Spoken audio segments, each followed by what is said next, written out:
This is Bitara village, the birthplace of Brahmaguma. About 90 kilometers from Dhaka, this village is located in Chandpur district of Bangladesh. Travelling along Dhaka-Kumilla highway, we first reach Gauripur and then Kochua. There we turn right and come down first to Sachar and then to Bitara. Today, Bitara village is celebrating Brahmaguma's 128th birth anniversary. And we have come here all the way from Kolkata to join the celebrations.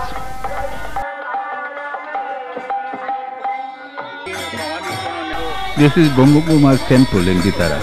It was built in 1937 through the kind support of Sri Santosh Kumar Dotto, now settled in Kolkata.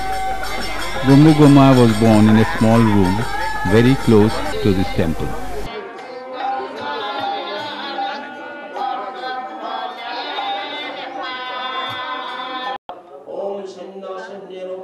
Now it is around 11 in the morning. From 8 a.m. today, Gita and Chondi are being read by two local devotees sitting side by side inside the temple.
Arrangements were also made to serve Ballo Bhog this morning.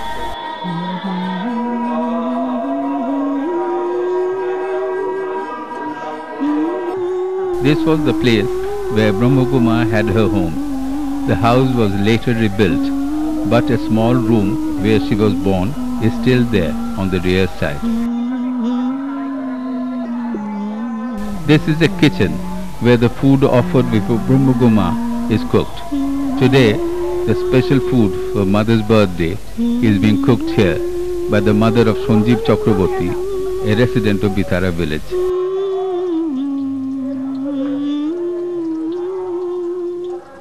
This ancient bokul tree stands beside the temple. Behind this tree, there was once a small cottage, and it was there Brahmaguma had meditated for days together and eventually attained Brahmogyan, self-realization. This is the pond attached to Brahmaguma's home, and right in front is a landing meadow of bamboos. At the age of 14, Brahmaguma had been washing utensils at this place when she was bitten by the poisonous snake. Many supernatural events which occurred thereafter are recorded in her biography.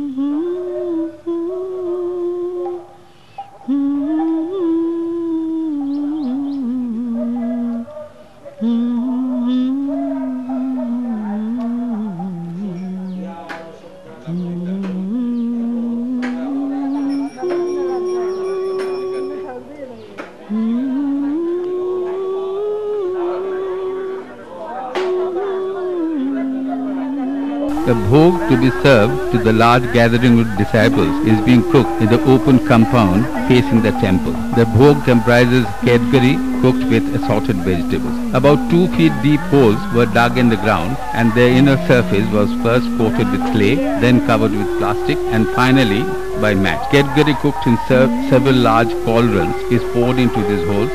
Then portions of the food served before Brahmaguma at the temple shall be mixed with the kedgari before it is served as prasad to the disciples. About 1,000 to 1,500 people are fed here on Mother's birthday.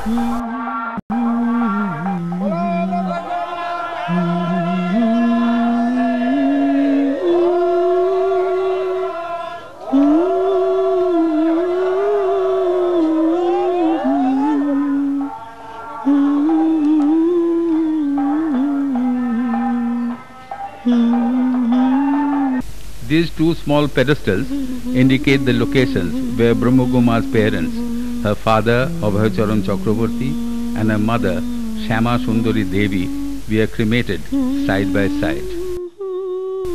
This hall, termed as Nath Mandir facing the temple, has been constructed recently.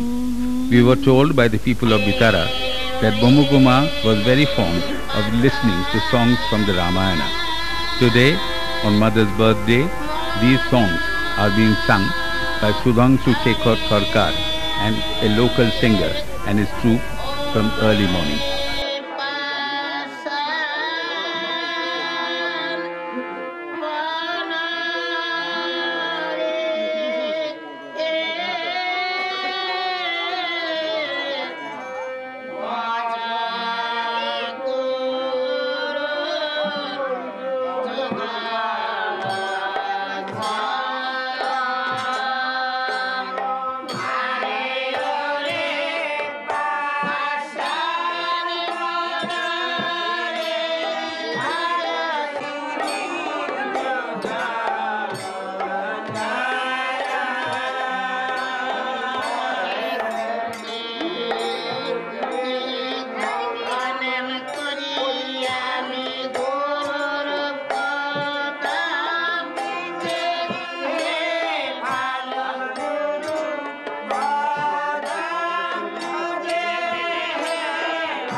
চাকা মতো না লাগায় নিলে ভালো হয়। ভালো হয় না, সেটা ঠিক। মোবাইল করছে এইভাবে যেভাবে আছে এইভাবে কি আবার নেবেন একটু। ওরে চার যে দুঃখস্থলে তেমনি স্থান দিল, সরজনদীপ তীরে রাম যজ্ঞ আরম্ভ প্রভাত তুটিয়া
Dear friends, we have gathered here today to celebrate the 120th birth anniversary of Brahmaguma.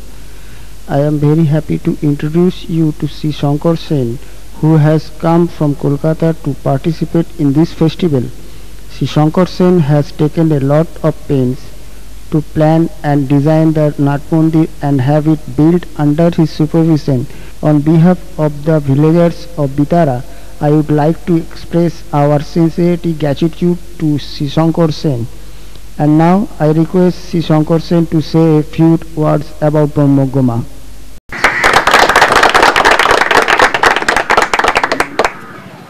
More than 120 years ago, it was here at Bitara that a 5-year-old girl stood looking in wonder at a group of men and women crying and wailing around the dead body of an old woman. And she asked her father, "Father, why are these people crying? Why are they saying that she is gone? Where had she come from? Where has she gone? Won't she ever come back?" Her father had no answer to these questions. The name of the little girl was Kadumbini. She was born here at Bitara village at the break of dawn on this very date 128 years ago in a small room very close to where we are gathered here today. His father was Abhay Charan Chakraborty and her mother's name was Shyama Sundari Devi. From early childhood, Kadumbini appeared to be different from other children. She was of a reserved nature and never showed the restlessness generally seen in girls of her age group. She liked to stay alone, absorbed in her own thoughts. When Kadumbini was 6 years old, she was admitted to the village school for primary education. But she had hardly had about 2 years schooling in the primary school. Then her father got her married to a youth of a good Brahmin family in a nearby village. But only 1.5 years after the marriage, Kadumbini's husband died suddenly. A strange incident occurred during her husband's death. When Abhay Charan received the news that her son-in-law had been attacked by cholera, he set off at once to see him.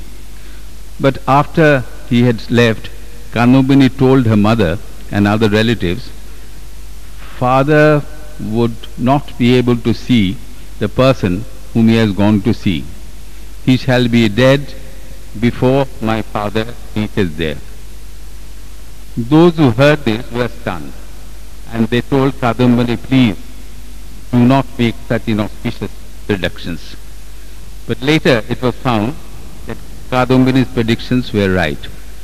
Abhay Charan returned home and said, "I was too late. He had died before I reached his village."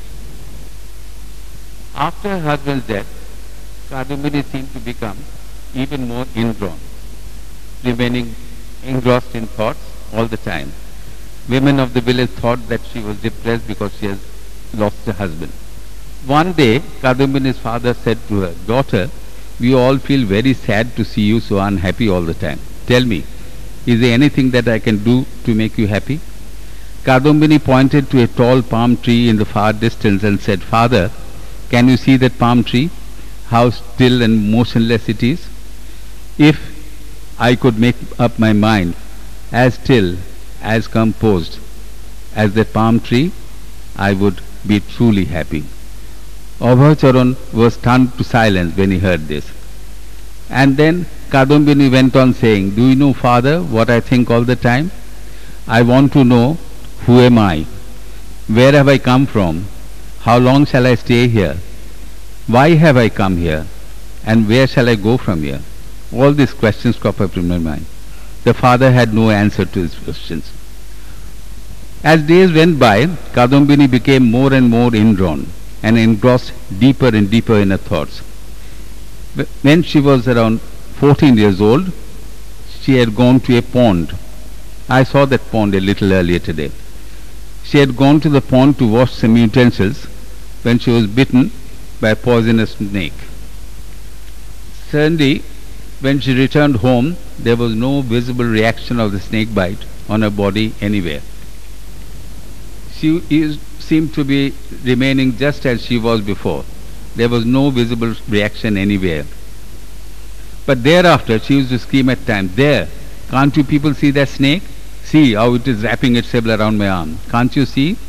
The other inmates came rushing, but they could see no snakes. And yet they observed deep marks on her arms, as if a snake had wrapped itself around it, around her arms. Sometimes there was blood secretion at a few places. This snake episode continued for quite some time. Abhay consulted many expert physicians, many knowledgeable people. They came, examined, but could suggest nothing. Then a wise man came over to Vitara one day and he said, "This is a miracle. This is not snake bite. This girl is blessed by Monosha, the goddess of snakes." From that day, Kadumbini came to be known as Monosha Thakurani by the local people. Neighbors who saw Kadumbini meditating for long periods often told her, "For all this meditation, you need to have a guru." But Kadumbini's reply was, "What shall I do with a guru? I am my own guru." Some people used to ask her, "Whom do you worship when you meditate?" And she said, "Whom should I worship? I worship myself." Now, this might have made no sense then, but the significance of her statements became clear at a later date. On one occasion, Kadumbini remained occupied in meditation for 21 days at a stretch within the close confines of a cottage. Her parents, her relatives and neighbors, they waited anxiously outside, wondering when she would come out. It had become the practice of the family to give her some milk or fruit juice, which they kept ready at hand for her, and Kadumbini was made to drink them for nourishment as soon as she came out of her meditation. Now, on this occasion, when Kadumbini had remained in seclusion for 21 days at a stretch, with everybody, all the people waiting outside, and then at the end of 21 days, when she opened the door of a cottage, and she came out, hailed everybody saying, "Where are you all? Come to me. Let me tell you what I have attained today. Today I have come to know myself. I know who I am. I have no birth. I have no fear of death.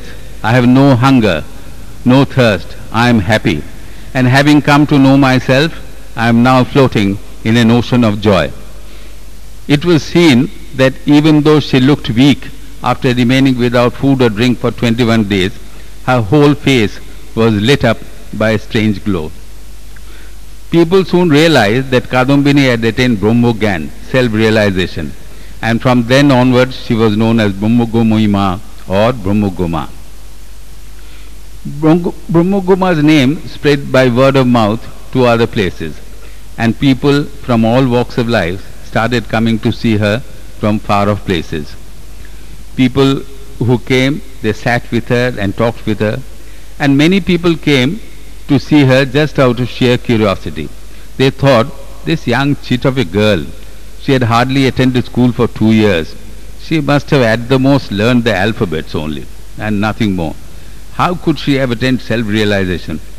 But then, when they came and sat down and talked with mother, and they came with a lot of doubts in their mind, but mother told them of her experience in her simple language, and then their doubts were dispelled.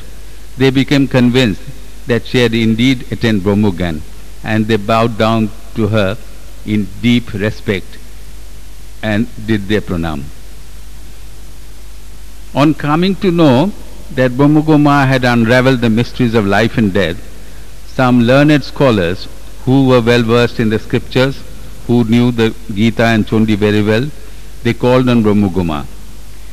And as they came and sat down before mother and they read out chapters from the Gita and Chondi to her, she used to listen to them with closed eyes. And after they finished, she used to say, "You know, these people we were reading about, they all appear very familiar to me. I seem to have walked with them for a long, long way. The Pandits we are struck dumb in amazement. Hindu religion tells us about many ways and means of attaining closeness to God. Some worship God as a father. Some pray to God as a mother. Some think of Him as a son. Some as a friend. And some as a husband. But out of all these ways, the most difficult and arduous way of knowing God is the practice of Shoham. I am God, I am He. This needs tremendous strength of mind and determination. In ancient Hindu history, we can read the names of a few powerful female ascetics, such as Gargi and Maitreyi, who had followed this difficult path of Shoham to attain self-realization. That Maitreyi, who had declared in her undaunted voice, Jenahang amritasam tenahang kim kuryam, that which cannot bring me immortality, what shall I do with it? In later periods, we hear the names of many male ascetics who had attained self-realization by following this difficult path of Shoham. I am He. I am God. But Brahmogama is perhaps the only female ascetic in subsequent periods who had chosen this arduous path of Shoham to attain self-realization, so far I know, so far as my knowledge goes. Today, all of you, the residents of Bitara village, the birthplace of Brahmogama, have invited me to join the celebration of Mother's 128th birth anniversary, for which I am very grateful. Very humbly, I acknowledge my sincere gratitude for the honor you have bestowed on me. There are many seniors present in this gathering who must be knowing a lot more about Brahmogama, and I beg to be forgiven for any errors or omissions that I might have committed in what I have just said. Thank you.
মার হাতে খাই পড়ি মানিয়েছেন সকল বার মাছে না আমি আছি ভাবনাটিয়াছে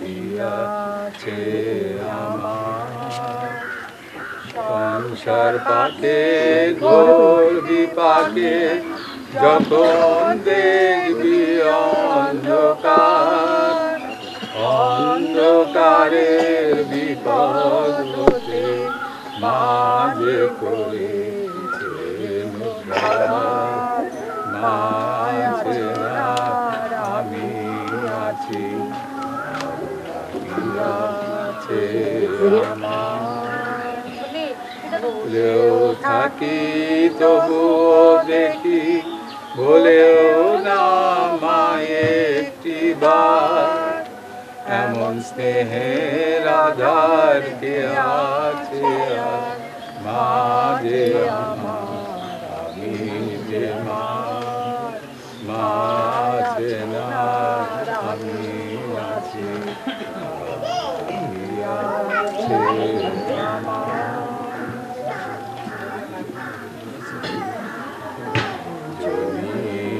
কর্ম ফলে জীবের জন্ম মরণ হয় যার যখন হয় খেলা শুরু চলে যায় সে নিজ কর্ম দ্বারা সুত পিতা মাতা বন্ধা বন্ধু ভ্রাতা দুদিনের মমতা আর হবে না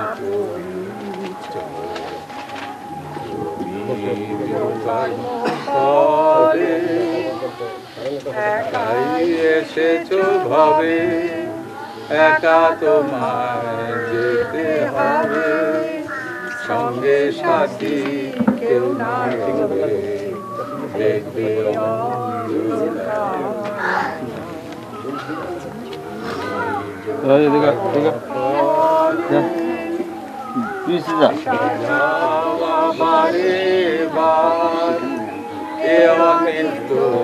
অসার সংসার মিছে করে আমার আপন কথা ভুলে বারে বার এ অনিত্য অসার সংসার মিছে করে আমার আপন কথা ভুলে নিজ কর্ম ফলে আমি তো অজ্ঞানে অন্ধ মিছে মায়ায় হয়ে বন্ধ দেহের সঙ্গে নাই সম্বন্ধ তবু আমার নিজ কর্ম ফলে কালের কাছে নাই কালাকাল কাল ফেলেছে মায়া জাল কখন যে কার পূর্ণ কাল নাই কবু নিজ কর্ম ফলে জীবের জন্ম মরণ হয় যার যখন হারালা সাঙ্গ চলে যায় সে নিজ কর্ম ফলে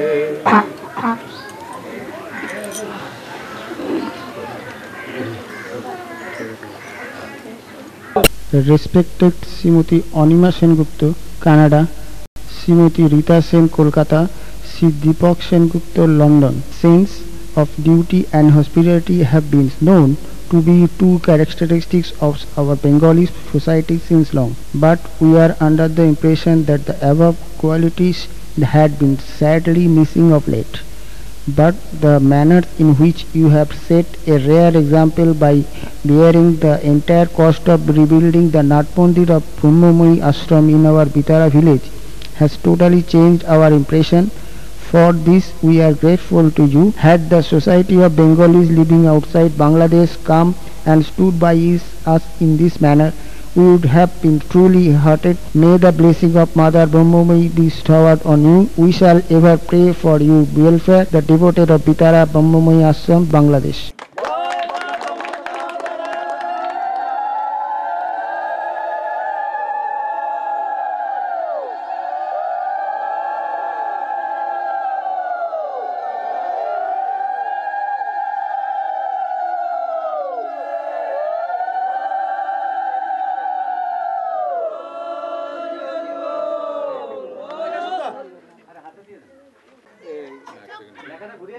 দেন দেন হ্যাঁ ঠিক আছে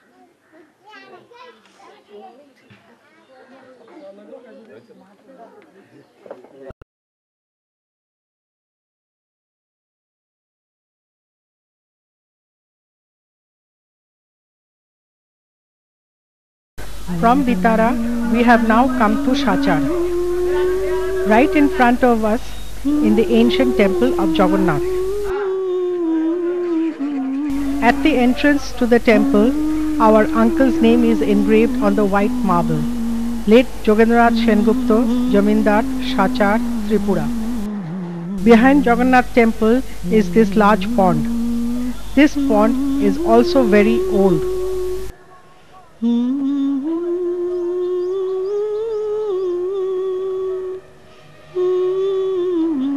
These are the idols of the temple.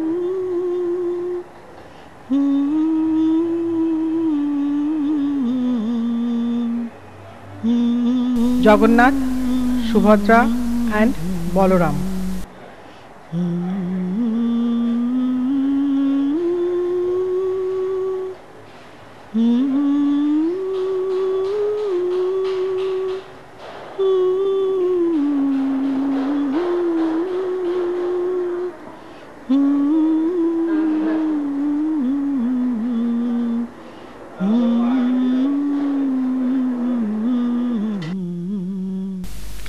This is the ancient mansion of the Zamindars of Shajar, now in dilapidated condition. An old Bengali couple lives in one room of this dilapidated building. When they heard that I was the late Jamindar's niece, they went out of their way to extend their hospitality to me.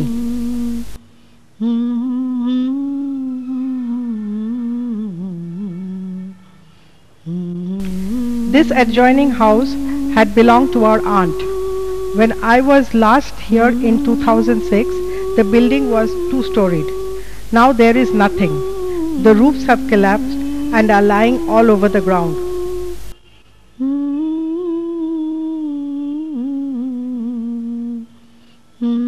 In the rear side of the Jamindar's house, there is this pond. The ladies of the Jamindar's family used to bathe here.